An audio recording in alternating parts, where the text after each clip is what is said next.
Hi friends, welcome to Veena's gallery. ನಾನು ಇವತ್ತಿನ video ಒಳಗಡೆ ಉತ್ತರ ಕರ್ನಾಟಕ ಸ್ಟೈಲಿನ ಜೋಳದ ರೊಟ್ಟಿ ಊಟ ರೆಡಿ ಮಾಡೀನಿ. ಮೊದಲು ಒಂದು ಸ್ವಲ್ಪ ಮಜ್ಜಿಗೆ ಮಾಡ್ಕೊಂಡು ಅದಕ್ಕೆ ಜೋಳದ ಹಿಟ್ಟು ಮಿಕ್ಸ್ ಮಾಡಿ ಕರಿಬೇವು ಉಪ್ಪು ಹಾಕಿ ತಿರುಕೊಂತ ಒಂದು ಸ್ವಲ್ಪ ತನಕ ಕುದಿಸ್ಬಿಟ್ರೆ ಜೋಳದ ಅಂಬ್ಲಿ ರೆಡಿ ಆಯ್ತು.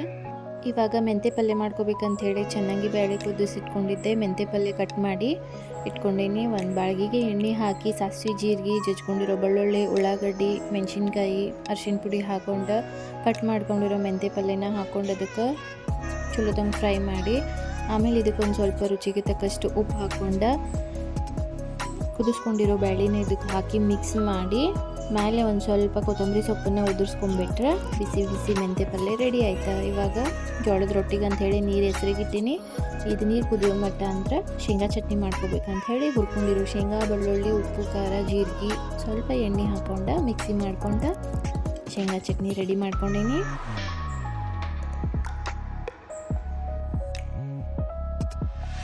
ಇವಾಗ ನೀರು ಹೆಸರು ಬಂದವು, ಅದನ್ನು ಹಿಟ್ಟಿಗೆ ಹಾಕ್ಕೊಂಡು ಸೈಡಿಗೆ ರೊಟ್ಟಿ ತವೆ ಬಿಸಿ ಮಾಡೋಕ್ಕಿಟ್ಟಿನಿ.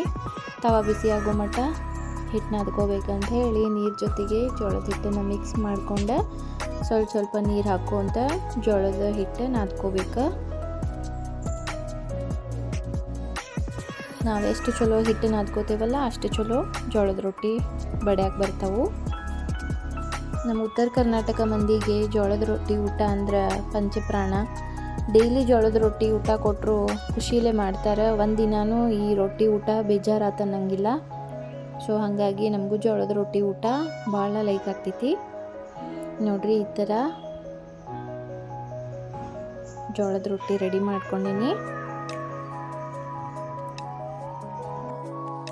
ಇಟ್ಟಮ್ ತಿಂದಮ್ ಬೆಟ್ಟಮ್ ಕಿತ್ತಿಟ್ಟಮ್ ಅಂತ ಹೇಳ್ತಾರಲ್ಲ, ಹಂಗೆ ಉತ್ತರ ಕರ್ನಾಟಕದ ಜೋಳದ ರೊಟ್ಟಿ ಊಟದ ಮುಂದೆ ಯಾವ ಅಡ್ಗೆನೂ ಇಲ್ಲ. ಇವಾಗ ಒಂದು ಪ್ಲೇಟಿಗೆ ಊಟ ಸರ್ವ್ ಮಾಡತ್ತೀನಿ. ಒಂದು ಬಟ್ಲಕ್ಕೆ ಜೋಳದ ಅಂಬ್ಲಿ ಹಾಕಿ ಶೇಂಗಾ ಚಟ್ನಿ ಹಾಕಿ ಮೆಂತ್ಯ ಪಲ್ಯ ರೊಟ್ಟಿನ ಹಾಕ್ಕೊಂಡು ಸೈಡ್ ಡಿಶ್ ಅಂತ ಹೇಳಿ ಉಳ್ಳಾಗಡ್ಡಿ ಟೊಮೆಟೊ ಕಟ್ ಮಾಡಿರ್ತೀನಿ. ವಾವ್, ನೋಡ್ರಿ ಜೋಳದ ರೊಟ್ಟಿ ಊಟ ರೆಡಿ ಆಯ್ತಾ. ಉತ್ತರ ಕರ್ನಾಟಕದ ಜವಾರಿ ಊಟ ರೆಡಿ.